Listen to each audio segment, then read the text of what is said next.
Assalamualaikum warahmatullahi wabarakatuh. Yang saya hormati Ibu Dr. Nuri Firdausiah, MPTI, serta rekan-rekan sekalian, rekan-rekan mahasiswa STAIMA. Pada kesempatan ini saya akan mempresentasikan materi yang berjudul evaluasi autentik dalam konteks pesantren.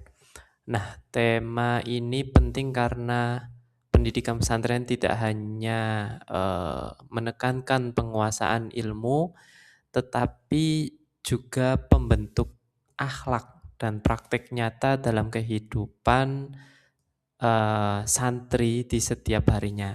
Oleh karena itu, evaluasi yang digunakan juga perlu mampu membaca perkembangan santri secara lebih menyeluruh. Baik, rekan-rekan yang bahagia, saya ingin membuka pembahasan ini dari satu persoalan mendasar, yakni apakah nilai akademik itu sudah cukup untuk menggambarkan keberhasilan pendidikan santri. Dalam kehidupan pesantren, sebagaimana yang kita tahu, keberhasilan santri itu tidak hanya tampak dari kemampuan menjawab soal, tetapi juga dari pengalaman ibadah, adab kepada guru, kedisiplinan mereka, tanggung jawab sosial mereka, kemampuan membaca kitab, mengkaji Al-Quran, hafalan, dan konsistensi perilaku mereka sehari-hari. Namun, kenyataannya, tidak semua aspek tersebut dapat diukur secara memadai dan terasesmen dengan baik. Nah, disinilah muncul kesenjangan evaluasi, yaitu ketika tujuan pendidikan pesantren bersifat holistik, tetapi alat evaluasinya, asesmennya masih cenderung kognitif. Pertanyaannya adalah, menurut rekan-rekan semuanya, aspek mana sih yang paling sulit dinilai secara objektif? Akhlakkah, ibadahkah, disiplin, atau tanggung jawab? Mari kita coba kumpulkan beberapa keresahan kita bersama antara apa yang ingin dibentuk oleh pesantren dan apa yang lebih sering diukur atau dinilai dalam aktivitas pesantren.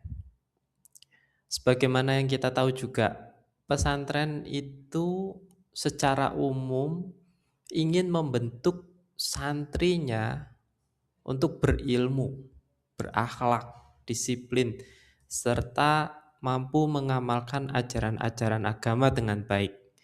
Tetapi dalam praktek evaluasi ya, yang sebagaimana kita tahu juga, yang paling mudah diukur biasanya adalah nilai-nilai tertulis saja, nilai-nilai yang berbentuk ujian, hafalan kuantitatif, dan capaian akademik tertulis. Nah, dari sini muncul beberapa pertanyaan. Apakah instrumen evaluasi yang digunakan sudah sejalan dengan tujuan pendidikan pesantren? Jika belum, maka pesantren memerlukan nih pendekatan evaluasi yang lebih kontekstual lah, kayak gitu ya. Lebih kontekstual dan lebih komprehensif. Selanjutnya, apakah santri yang unggul secara akademik otomatis dapat disebut berhasil dalam pendidikan pesantren? Nah, melalui beberapa keresahan ini, mari kita coba berdiskusi bersama ya. Setelah ini kayak gitu, agar apa? Agar kita bisa saling mendapatkan kesepahaman yang baik terkait tentang evaluasi dalam dunia pesantren ini, evaluasi pendidikan dalam dunia pesantren ini. Untuk memahami kebutuhan evaluasi secara autentik ya, kita perlu melihat karakter pendidikan pesantrennya terlebih dahulu. Apakah pesantren ini hanya ruang transfer pengetahuan saja atau seperti apa? Karena menurut saya pesantren bukan hanya ruang transfer pengetahuan saja, tetapi juga ruang untuk pembentukan karakter melalui berbagai banyak proses, berbagai macam pembelajaran, pembiasaan, keteladanan seperti itu dan kemudian dipraktekkan secara konsisten di dalam kehidupan sehari-hari. Nah, dimensi pembinaan santri eh, sebagaimana yang mungkin kita pernah membacanya itu diantaranya ada mencakup ilmu, ibadah, akhlak, disiplin, dan keterampilan hidup. Artinya jika tujuan pendidikan pesantren itu bersifat holistik, maka evaluasi juga harus menyesuaikan ya dengan tujuan pesantren yang holistik tersebut. Jadi evaluasinya juga harus mampu membaca bagaimana santri ya melakukan aktivitas-aktivitas tersebut dan terevaluasi secara holistik. Sehingga evaluasi tidak cukup hanya menanyakan apa yang santri ketahui, tetapi juga bagaimana santri mengamalkan ilmunya, bagaimana mereka melakukan keistiqomahan dalam melakukan hal-hal tersebut, apa indikator ketercapaiannya, dan bagaimana mereka menjaga hal-hal positif tersebut ya bisa teristiqomahkan dengan baik.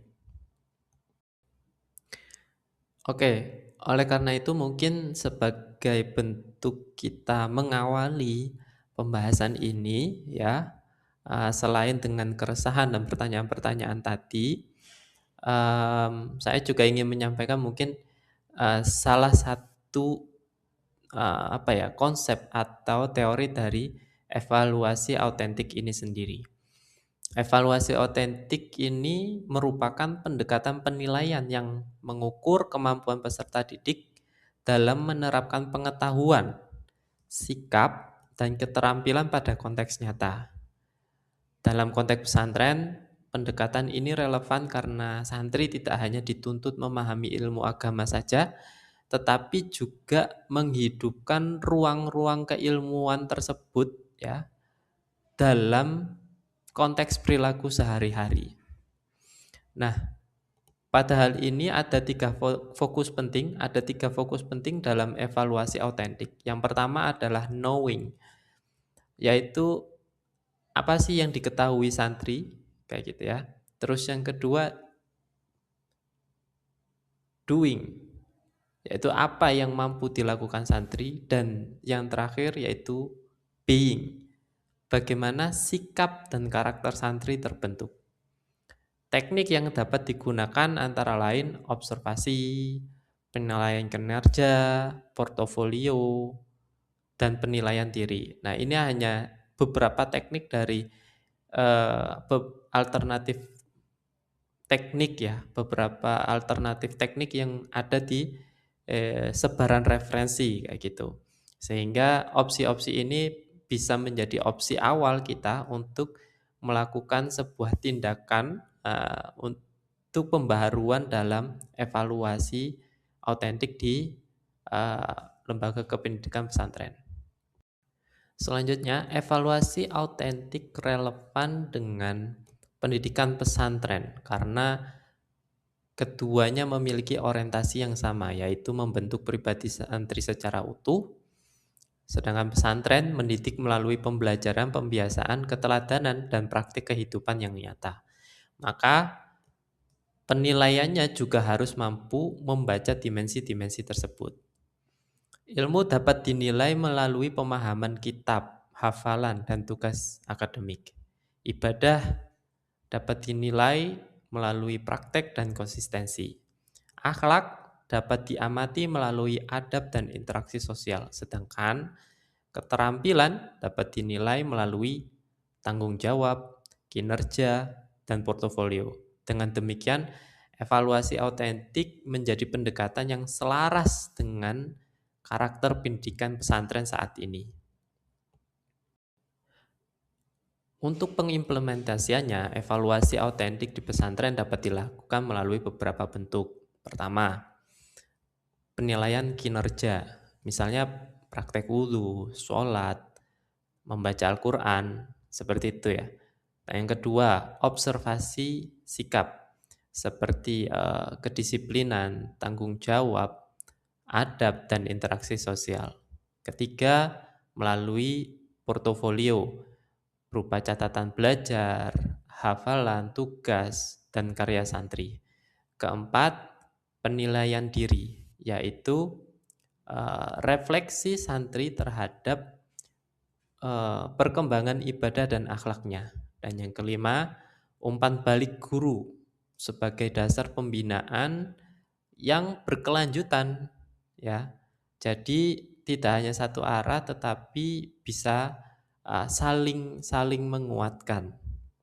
Inti implementasinya adalah bahwa penilaian dilakukan secara kontekstual, menyeluruh, dan berkelanjutan. Guru tidak hanya menjadi penilai, tetapi juga pembimbing. Ya, perkembangan santri ini seperti apa, evaluasinya seperti apa, kayak gitu. Tindakan lanjutannya seperti apa setelah terevaluasi. Nah, ini harus sudah mulai terencanakan sejak awal. Nah, tentunya dalam pengimplementasian 5 hal tadi ya, tentunya harus dibarengi dengan sebuah pendokumentasian yang baik ya, baik itu secara tulisan ataupun mungkin apa ya, dokumen-dokumen asesmen tertentu seperti itu. Nah, ini mulai harus dibangun dengan lebih baik lagi. Walaupun evaluasi autentik ini sangat relevan penerapannya, tapi seiring dalam realisasinya ya, ini tidak akan pernah lepas dari kendala. Nah, eee, sejauh pengamatan saya, beberapa kendala utama adalah keterbatasan pemahaman pendidik atau guru ya, terhadap konsep evaluasi autentik itu sendiri.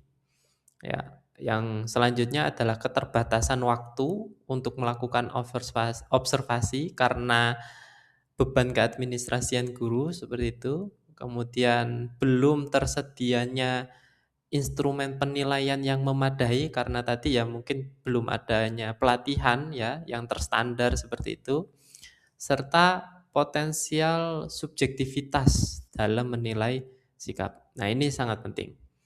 Ya. Nah, grafik pada slide ini menunjukkan bahwa kendala evaluasi autentik tidak hanya bersifat teknis saja, tetapi juga konseptual dan administratif tentunya.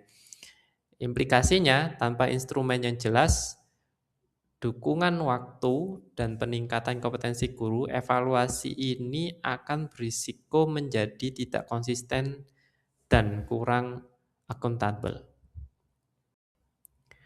Untuk mengatasi beberapa kendala tersebut, diperlukan beberapa strategi yang sistematif.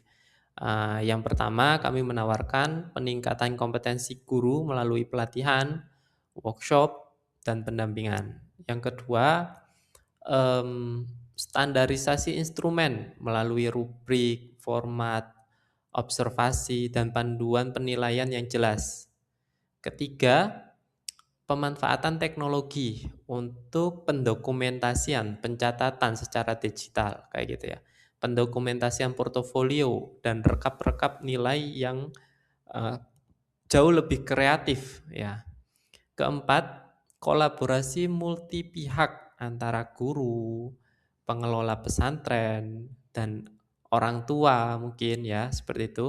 Yang kelima, monitoring serta perbaikan berkelanjutan. Dengan strategi ini, evaluasi autentik tidak hanya menjadi kegiatan administratif saja, tetapi menjadi alat pembinaan yang membantu pesantren memahami perkembangan santri secara lebih objektif dan terarah.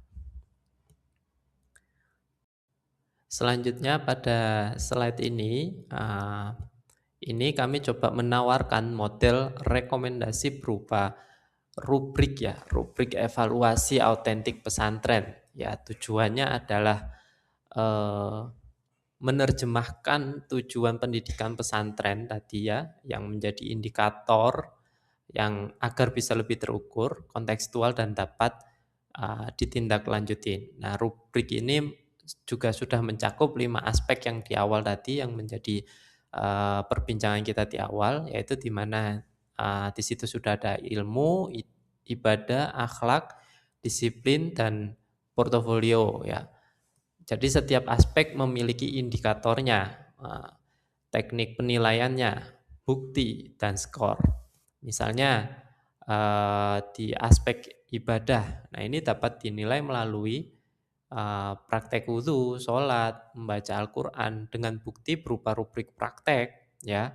Dan rubrik praktek ini harus diisi dan juga ditandatanganin oleh pihak kedua, mungkin pengawas pesantren kayak gitu, atau pihak-pihak lain yang menjadi istilahnya eh, apa? eh, yang menjadi pihak untuk memvalidasi em, keorisinalan dari penilaian tersebut. Aspek akhlak dapat dinilai melalui observasi sikap misalnya dan jurnal perilaku. Nah, ini berarti tidak melulu aspeknya itu penilaian di akhlak itu tidak hanya melulu dari pertanyaan atau soal-soal dalam tulisan saja, tetapi bisa melalui observasi keseharian oleh para guru atau para pembimbing yang kemudian dituangkan dalam sebuah jurnal perilaku kayak gitu. Bobot rekomendatif pada slide ini menunjukkan keseimbangan antara aspek kognitif, afektif, dan praktik. Namun, bobot ini masih fleksibel ya dan dapat disesuaikan dengan jenjang program serta prioritas pembinaan di masing-masing pesantren. Jadi masih bisa disesuaikan, customize sesuai dengan kebutuhan pesantren. Sebagai kesimpulan, jadi evaluasi autentik ini menegaskan bahwa keberhasilan santri tidak cukup dibaca melalui angka saja. Jadi keberhasilan santri perlu dilihat melalui integrasi ilmu, akhlak, ibadah, disiplin, tanggung jawab, dan praktek nyata dalam kehidupan mereka di pesantren. Nah, ada 3 poin penting yang menjadi sebuah refleksi atau kesimpulan pada kesempatan hari ini. Yang pertama, pesantren bersifat holistik sehingga evaluasinya juga harus holistik. Kedua, tes tertulis belum cukup untuk membaca aspek sikap dan praktek keseharian, maka dibutuhkan instrumen-instrumen pendukung lainnya. Ketiga, evaluasi seharusnya menjadi dasar pembinaan, bukan sekedar pemberian nilai akhir yang bersifat administratif.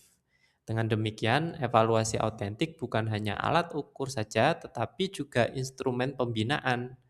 Santri yang berhasil bukan hanya yang tinggi nilainya, tetapi yang tampak secara nyata keilmuannya dalam penerapan perilaku mereka sehari-hari. Kayak gitu. Demikian presentasi dari saya. Semoga pembahasan ini dapat memberikan kontribusi dalam pengembangan wawasan sistem evaluasi yang lebih adil, bermakna, dan sesuai dengan karakter pendidikan pesantren. Terima kasih. Wassalamualaikum warahmatullahi wabarakatuh.